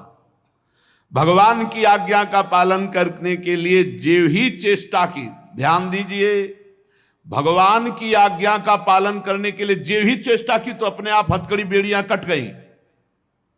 माया की हथकड़ी बेड़ियां कट जाएंगी जो ही भगवान की आज्ञा का पालन कर। और बड़े बड़े दरवाजे कोई एक दो नहीं थे, कई दरवाजे थे कंस के कारागार के, फटाफट सब ताले टूट गए, दरवाजे खुल गए। अद्भुत चमत्कार। और जितने पहरेदार घोर राक्षसी स्वभाव के, जिंदा खा जाए ऐसे पहरेदार थे, सब मूर्छित घोर निद्रा में। अब हथकड़ी बेड़ी कट गई, लाला को लेकर के चले। उस समय घोर बादल छाए हुए, अंधेरा, कुछ दिखाई नहीं दे रहा। कितना कष्ट में जीवन भक्त। अब सोचो, अभी अभी तो प्रकट हुए हैं और अभी अभी त्याग करने जा रहे हैं, अभी अभी त्याग करने। इधर समस्त द्वारपाल सब सोए हुए हैं, वसुदेव जी भगवान को लेकर, वर्षा हो रही, पीछे पीछे गुप्त रूप से शेष भगवान फण धारण किए, मेरे प्रभु को बूंदे ना लगे। जब वो लीला कर रहे, वसुदेव जी को पता नहीं कि पीछे शेष भगवान फण धारण किए, वो तो बस चिंतन में चले जा रहे हैं, कैसे वहां जाएंगे, कोई जान ना जाए कोई। और वहां पहले ही योग माया ने पूरी व्यवस्था करी, पूरा का पूरा परिकर सब बेहोश है नींद में, किसी को सुध नहीं है। केवल यशोदा मैया को प्रारंभ में इतना था, कुछ हुआ और बेहोश हो गए। क्या हुआ ये निर्णय नहीं हुआ। पूर्ववासियों की समस्त इंद्रिय वृत्तियों की चेतना हर ली, सब अचेत हो गए। इतनी मोटी जंजीरें लगी हुई थी, ताले लगे हुए थे, जेल के साथ टूट गए। भगवान श्री कृष्ण को गोद में लिए हुए जैसे जैसे आगे बढ़ते, सब दरवाजे अपने आप खुलते चले थे और पहरेदार सब सो रहे। बादल नजदीक आकर मानो बरस रहे हो, ऐसे लटक लटक के बादल। शेष भगवान अपने फणों से जल को रोकते हुए 1000 फण धारे पीछे पीछे चल रहे। यमुना जी ने देखा कि प्रभु पधार रहे, तो पहला चरणामृत तो हमारे अधिकार बनता है। अरे जिनके चरणों का ध्यान बड़े बड़े महापुरुष शिव आदि करते हैं, आज वही प्रभु मेरे पास आ रहे हैं। आनंद में भर गई यमुना जी और उफान। यमुना जी ने जब उफान आनंद का लिया तो वसुदेव जी के प्राण बहुत घबरा रहे हैं कि अब क्या करें, लौट सकते नहीं, कोई नौका आदि है नहीं। चलो प्रभु ने आज्ञा करी है तो वही देखेंगे। अब मेरे प्राण चाहे चले जाएं, मेरे लाला को कुछ ऐसे। यमुना जी उफान कर रहे कि चरण छू ले, और वसुदेव जी उल्टा सोच रहे कि यमुना जी बढ़ रही तो लाला को बचाए। देखो ये समर्पण है, मेरे प्राण भले चले जाए, बस आज्ञा का पालन, प्रभु को पहुंचाना है और सुरक्षित पहुंचाना है। यमुना जी ऐसे थपेड़ जोर जोर से बढ़ रही। भगवान ने कहा बाबा तो और ऊपर उठाते चले जा रहे, तो यमुना जी और बढ़ती चली जाएंगी। एक श्री चरण बड़ा, ये वसुदेव जी को पता ली, जो ही यमुना जी को श्री चरण प्रभु के स्पर्श हुए तो तुरंत नाभिभर हो गई और ऐसे एकदम शांत। वसुदेव जी बाबा के नगर में गोकुल में गए तो डर रहे थे कि कोई देख न ले, लेकिन वहां कोई देखने वाला ही था, सब सोए हुए थे। उन्होंने अपने पुत्र को, अब वो ऐसे देख रहे थे, और जहां सुलाया तो वहां भी पुत्र था। पार्श्व में योग माया और वही पुत्र। भगवान के इस अवतार में दो अवतार हुए। एक हुआ चतुर्भुज नारायण भगवान का अवतार जो वसुदेव देवकी के सामने, और एक हुआ पीछे आपने सुना है नंद बाबा और यशोदा मैया बहुत ऐश्वर्य समृद्धि सब रिद्धियां सिद्धियां अठखेलियां कर रहे। ब्रज तो यहां रिद्धियां सिद्धियां अठखेलियां कर रही, कौन पूछता है। अवस्था डल गई थी नंद बाबा की, चौथापन था, और ब्रजवासी बाबा की इस दशा को देख के सह नहीं पा रहे थे। बाबा खिन्न रहते थे। उपनंद आदि वृद्ध गोपों ने परामर्श करके पुत्रेष्टि यज्ञ का आयोजन किया। सबने यज्ञ पुरुष गोपराज नंद को पुत्र प्रदान करने की प्रार्थना की भगवान से। पुत्रेष्टि यज्ञ हुआ। जैसे महाराज दशरथ जी की अवस्था डल चुकी थी तो श्रृंगी ऋषि ने पुत्रेष्टि यज्ञ करा, उससे खीर फिर भगवान 4 रूपों में प्रकट हुए, राम लक्ष्मण भरत शत्रुघ्न। पुत्रेष्टि यज्ञ का अनुष्ठान हुआ नंद बाबा के यहां। अब उच्च कोटि के ब्रह्म ऋषि वेद ध्वनि आकाश में मुखरित हो रही थी। गोपराज श्री नंद बाबा अंतापुर में यशोदा मैया के पास बैठे हुए कहा, यशोदा रानी इस बार पूरे ब्रजवासियों का आशीर्वाद हो, सब ब्रह्म ऋषि हैं। कई बार हो चुकी, इसका मतलब पुत्र के लिए कई बार उपाय किए जा चुके थे। इस बार फलस्वरूप में मेरे पुत्र होगा।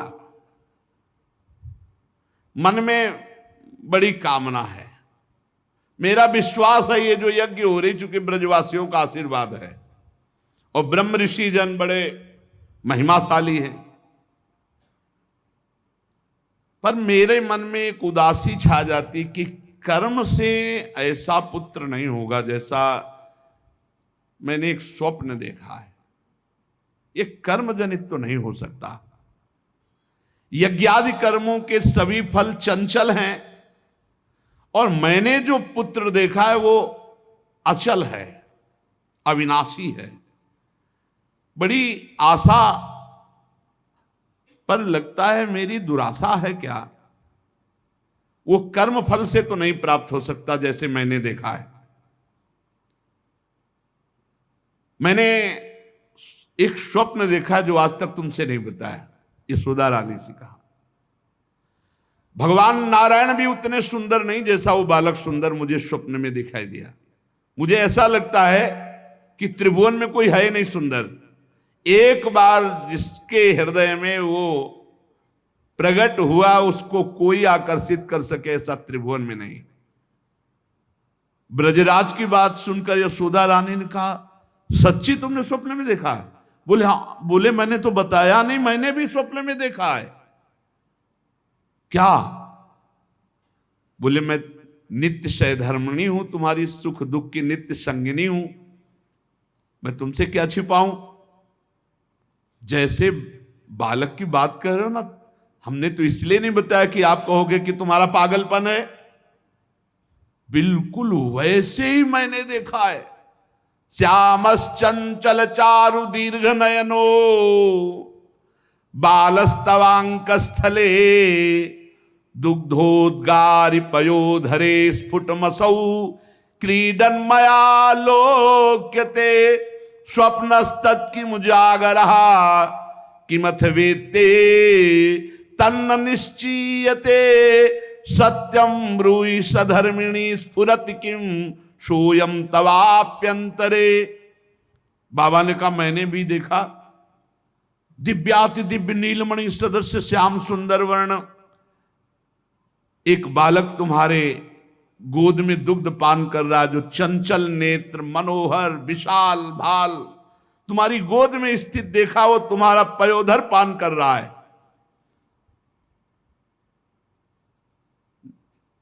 कैसे बताऊं, अब तो मेरी ये दशा है कि सोता हूं या जागता हूं मुझे कुछ पता नहीं चलता। हर समय बालक लगता है मेरी गोद में चढ़ रहा है, मेरी दाढ़ी खींच रहा है। कभी मैं देखता हूं तुम्हारी गोद में दुग्ध पान कर रहा है।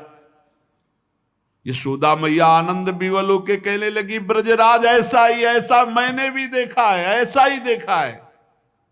वो तुम्हारे तोंद पर चढ़े खेल रहा, मैंने देखा है ऐसा। सत्य सत्य सत्य कहती हूं, मैंने देखा, मैंने कि उसे स्तन पान करा रही हूं, पर संकोचवश नहीं बताया कहां वो दिव्य बालक और कहां मैं। ब्रजराज नंद ने कहा, मैंने असंभव समझकर ये बात तुमसे छुपाई थी। यशोदा मैया ने कहा, मैंने भी, कि तुम हमारा पागलपन समझोगे, लेकिन ऐसा अगर दोनों के स्वप्न में आया तो जरूर भगवान हमारे स्वप्न को पूरा करेंगे। नारायण जिनकी हम आराधना करते हैं, नारायण सेवानिष्ठ नंद बाबा और यशोदा मैया दोनों तन मन वचन से भगवान श्री हरि की शरण में होकर के द्वादशी दिन यथाविधि व्रत करने का नियम लिया। पुत्रेष्टि यज्ञ के बाद द्वादशी व्रत की संख्या वृद्धि के साथ साथ अब वो स्वप्न में देखा हुआ जो दिव्याति दिव्य बालक है वो खुली आंखों झलकने लगा। अब तो भारी व्याकुलता बनी। व्रतानुष्ठान सर्वांग पूर्ण संपन्न हुआ तो एक दिन देखा कि स्वप्न में भगवान श्री हरि आए और मधुर वाणी में बोले, अहो मयि अभिषक्तौ भक्तौ कथम निर्विद्य खिद्ये थे योषावतसी कुसुम सुषुमः सुकुमारः कुमारः सस्त्रदेवान् भवतोर्भवतोः कुमारतया स्फुरति सातु सदा भवतो रेवानुगतः प्रतिकल्पम स्वभक्ति प्रवर्तनाय दिविमत प्रवर्तित द्रोण धरा रूपांश कलावतो तद्भूरि भाग्यम इत्यादि रीत्या ब्रह्मादलभ्य साक्षात् तत्फल साक्षात्काराय स्वयमेव पृथिव्याम भवतोर्भवतोरेव भवम लभत एव अचिरादेव रुचिरा रुचिरेशा युवयो सफलताम बलिता। यह आदेश हुआ, नंदेशोदा तुम मुझ में आसक्त और मेरे परम भक्त हो, तुम इतने खिन्न क्यों हो रहे हो? अतसी कुसुम के सदस्य श्याम सुंदर सुकुमार कुमार जो तुम्हारे स्वप्न में जागृत में अनुभूति का विषय बना हुआ है वो मैं हूं। निकुंज विलासी श्री ठाकुर जी ने कहा, जगत में वात्सल्य प्रेम का प्रचार करने के लिए मेरी प्रेरणा से द्रोण और धरा के रूप में तुम स्वर्ग से आविर्भूत हुए हो। कल्पों तपस्या की है मेरी प्राप्ति के लिए, जो ब्रह्मादि के लिए अलभ्य है। सौभाग्य है कि वो तुम्हें प्राप्त हो रहा है। उसी फल का आस्वादन करने के लिए अब तुम तैयार हो जाओ। चिंता मत करो गोपराज, मैं प्रकट होने वाला हूं।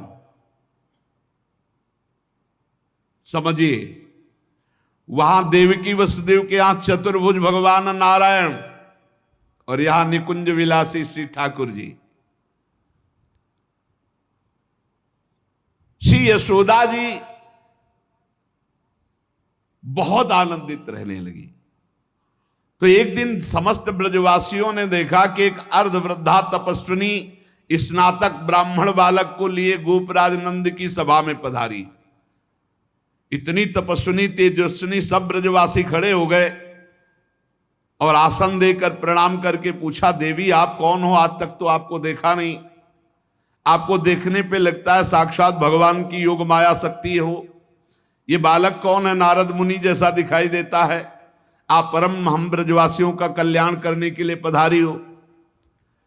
गोपराज के सभासदों की बात सुनकर तपस्विनी ने मुस्कुराकर कहा, मेरा नाम पौर्णमासी है, मैं महान तपस्विनी और दैवज्ञा हूं, तीनों काल का मुझे ज्ञान है। और ये जो बालक है तुमने कहा नारद जी जैसा, इसका नाम मधुमंगल है। ये बालक स्नातक है, इसका दर्शन करके नारद जी का स्मरण होना उचित ही है। ये संपूर्ण वृत्ति नारद जी वाली ही रखता है। तपस्विनी की बात सुनकर गोपराज सभा के सदस्यों ने हाथ जोड़कर पूछा, देवी हम आपकी सेवा करने योग्य बिल्कुल ही नहीं है, इस पर भी आपने हम लोगों पर महती कृपा की। मेरी कुछ समझ में नहीं आ रहा कि आप यहां क्यों पधारी। तो उन्होंने कहा, तुम लोगों को पता नहीं, एक अनिर्वचनीय महासौभाग्य उपस्थित होने वाला है, इसलिए मैं यहां आई हूं। सबके पूछने पर पौर्णमासी ने बताया, तुम लोगों के प्राणाधिक प्रीतम गोपराज नंद के यहां एक पुत्र होने वाला है जो अखिल जगत को आनंद सिंधु में निमग्न कर देने वाला होगा। पौर्णमासी की बात सुनकर सभी परमानंद में उल्लसित पुलकित गदगद वाणी से कहने लगे, देवी आपके शुभागमन से हमारा ये ब्रज जो है महान तीर्थ हो गया। आपके लिए कृष्णांतिके यमुना जी के समीप हम एक पर्णशाला कुटी बना देते हैं। ये बात जब पौर्णमासी जी ने सुना तो उन्होंने कहा, ठीक ठीक, कृष्णांतिके अर्थात कृष्ण के समीप, ठीक तुम्हारी बात निकल गई। जो बालक होगा उसका नाम कृष्ण होगा। तस्मिन् जातवदि निर्दानवता पृथिव्याम भविष्यति तदीय गुणे सदानवता सगुणता विद्यादि प्रबंधे तत्संबंधे तो निर्गुणता सकिंचनता विषय संपत्तौ तद भक्तौ तो निष्किंचनता इत्यादिकं विरुद्धाय मानमपि सर्वैरनुरुद्धं करिष्यते। नंद नंदन के रूप में स्वयं प्रभु पधार रहे। पौर्णमासी देवी कालिंदी तट के समीप पर्णशाला में भगवान के दर्शन की अभिलाषा से निवास करने लगी। पौर्णमासी देवी देवर्षि नारद जी की शिष्या और श्री कृष्ण के आगे जो गुरु बनेंगे संदीपनी जी, उनकी माता हैं। संदीपनी मुनि की माता हैं ये पौर्णमासी देवी। ये महान शक्तिमती थी और श्री कृष्ण की मधुर लीला को सब प्रकार से जानती थी। भगवान की लीला का आनंद बढ़ाने के लिए मस्खरे मनसुखा के रूप में वो मधुमंगल, तो भगवान का जो ऐश्वर्यमय अवतार हुआ वो जेल में, और जो माधुर्यमय अवतार हुआ ये नंद बाबा के यहां। तो जो ऐश्वर्यमय अवतार वापस गया, तो आप देखिएगा अक्रूर जी के साथ अक्रूर जी ने देखा जल में डुबकी लगाकर शेष सैया पर चतुर्भुज नारायण सेन, और हमारे द्विभुज मुरली मनोहर वृंदावनम परित्यज्य पादमेकम न गच्छति, वो कभी यहां से नहीं गए। जो गए तो देखो यहीं से निकलते ही चतुर्भुज हो गए। मथुरा में चतुर्भुज, द्वारिका में हमारे द्विभुज मुरली मनोहर नंद यशोदा के लाड़िले, वो कभी एक कदम ब्रज से बाहर नहीं गए। तो वहां योग माया के द्वारा नंद बाबा को यह पता ही नहीं चला कि हमने लाला में लाला का समर्पण किया, और पार्श्व में देखा, कन्या उठाया और आ गए। जे ही आए तो जैसे जैसे दरवाजे में प्रवेश करते जाते वैसे वैसे जंजीर ताला सब फिट, और जे ही वहां गए और देवकी जी की गोद में उस कन्या को तेवी हथकड़ी बेड़ी जकड़ गई। योग माया के हाथे ही दरवाजे बंद, हथकड़ी बेड़ी जकड़ गई और पहरेदार जग गए, और कन्या जोर जोर से रोने लगी। जो साक्षात भगवती है, पहरेदार भागते हुए गए, कंस से कहा, महाराज 8वीं संतान उत्पन्न हुई। अब तो कंस के होश नहीं, वो तो जैसे पागल हो चुका, बाल बिखरे हुए, कई जगह गिरा, दौड़ता हुआ आया, दरवाजे खोले गए। बड़ी घबराहट है, बाल बिखरे हुए, बड़ा भयानक रूप कंस का। जग गए और पैर पकड़ा और कन्या को हाथ जोड़ रही देवकी जी ने कहा, भैया मारो मत। आकाशवाणी हुई थी कि पुत्र होगा, ये तो कन्या है, स्त्री जाति है, अभी बच्चा है, आप क्यों मार रहे हो? भैया तुम तो बड़े कृपालु हो, और देखो हमारे कई बच्चे मार डाले तुमने, अब एक कन्या बची, इसे तो दे दो, मैं तुम्हारी छोटी बहन हूं, बहुत दीन हूं। बड़ा प्रार्थना की, लेकिन वो देवकी जी रोती रही, पैर पकड़ करके कन्या को एक चट्टान पर मार। और ये कन्या कोई साधारण कन्या तो थी नहीं, आद्या शक्ति महाभगवती। हाथ से छूट गई और सामने आकाश में देखा तो 8 आयुध, दिव्य माला वस्त्र चंदन मणिमय आभूषणों से विभूषित, धनुष त्रिशूल बाण ढाल तलवार शंख चक्र गदा। देखा सिद्ध चारण गंधर्व अप्सरा किन्नर सब स्तुति कर रहे अंबा की। और उस समय देवी ने कहा, ए मूर्ख, तेरी सामर्थ्य नहीं कि तू मुझे मार सके, और तू जिसे सोच रहा है ना कि मैंने मिटा दिया, अरे तेरे मारने वाला पैदा हो चुका है। निर्दोष की हत्या करने वाले, अब तू बच नहीं सकता, कहीं भी भाग के जा, तेरे मारने वाला पैदा। आप कंस के दिमाग में आया कि संतान तो 8वीं पुत्र होनी थी, वो पैदा हो चुका, ये आकाशवाणी झूठ कैसे बोल सकती? तो पैदा तो देवकी के यहां ही होना चाहिए। बड़ा आश्चर्य हुआ। फिर उसने हाथ जोड़ा देवकी वसुदेव जी की, व्यर्थ में हमने आपको कष्ट दिया आकाशवाणी, आप मुझे क्षमा कीजिए बहनोई जी और बहन जी। और वो उन्होंने कहा कुछ नहीं, वसुदेव जी से कहा कि विधाता भी झूठ बोलता है, आकाशवाणी हुई थी कि 8वां पुत्र होगा, पुत्री कैसे हो गई? मैं बड़ा पापी हूं, मैंने आप दोनों महात्माओं को बड़ा कष्ट दिया। पर वसुदेव जी आपको दुखी नहीं होना चाहिए। जो लोग तत्व को जानते हैं, आत्मा को जानते हैं, वो शरीर के नाश पर दुखी। देखो इनको भी ज्ञान है यार, बड़ा विचित्र है। पर उपदेश कुशल बहु तेरे, राक्षस स्वभाव वालों को भी ज्ञान, ये भी उपदेश दे रहे। वसुदेव जी ये शरीर को जो आत्मा मान बैठते हैं, इसी उल्टी बुद्धि के कारण ये एक दूसरे से बैर और राग द्वेष कर लेते हैं, जन्म मृत्यु को प्राप्त होते हैं। यद्यपि मैंने तुम्हारे पुत्रों को मारा, फिर भी ज्ञान के द्वारा देखो कौन किसको मारता है। बड़ा सुंदर ज्ञान दे रहे, अभी बताएंगे ठाकुर जी आके तुम्हें कौन किसको मारता है लौट के। ये जो अपने स्वरूप को भूले हुए हैं लोग, इसीलिए मैं मरने वाला हूं, मैं मारता हूं, ऐसा मैं दुख भोग रहा हूं, ये मेरे को दुख देने वाले घोर अज्ञान की बात। कोई किसी को मारता नहीं, कोई किसी को दुख नहीं, जीव अविनाशी है, शरीराभिमान के कारण ऐसा।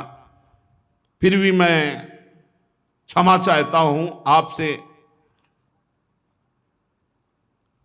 वसुदेव जी के चरण प्रकार, देवकी जी ने कहा भैया भैया बस पैर छूने की जरूरत नहीं है, आप खुशी रहो। यह आपने बताया नहीं कि अज्ञान के कारण ही, शरीराभिमान के कारण ऐसा होता है, अपने और पराये का भेद। बस बस आपका इसमें कोई दोष नहीं है। जब वसुदेव और देवकी जी ने इस प्रकार, तो कंस वहां से अनुमति लेके चला गया और बुलाया पूरे परिकर को और कहा योग माया ने जो कहा है वो झूठा नहीं हो सकता। 8वीं संतान पैदा हो चुकी है मारने वाली, तो ये लड़की नहीं हो सकती, ये पुत्री नहीं हो सकती, कुछ है, प्लानिंग करो। वो कह रहे पैदा हो चुका तो ब्रजय में होगा। कंस के मंत्री जितने थे वो कंस से भी ज्यादा बुरे स्वभाव वाले थे। उन्होंने कहा महाराज आज्ञा करो, ब्रज 84 कोस में आज से लेकर 10 दिन तक जितने भी बालक हुए सब मार डालेंगे हम लोग। बड़ा प्रसन्न हुआ इसका प्लान कि सबका नाश, और भगवान पहुंच चुके हैं यहां से ऐश्वर्य स्वरूप, और यहां से ब्रज के लाडिले ठाकुर कभी बाहर नहीं गए, पक्का मानना। कभी ये जितने संत जन ऐसे थोड़ी जी रहे हैं, पूरी भावना में नहीं जी रहे भाई। छिन छिन बिहरत संग, छिन छिन निरखत प्रेम भरी, छिन जस कहा तभंग।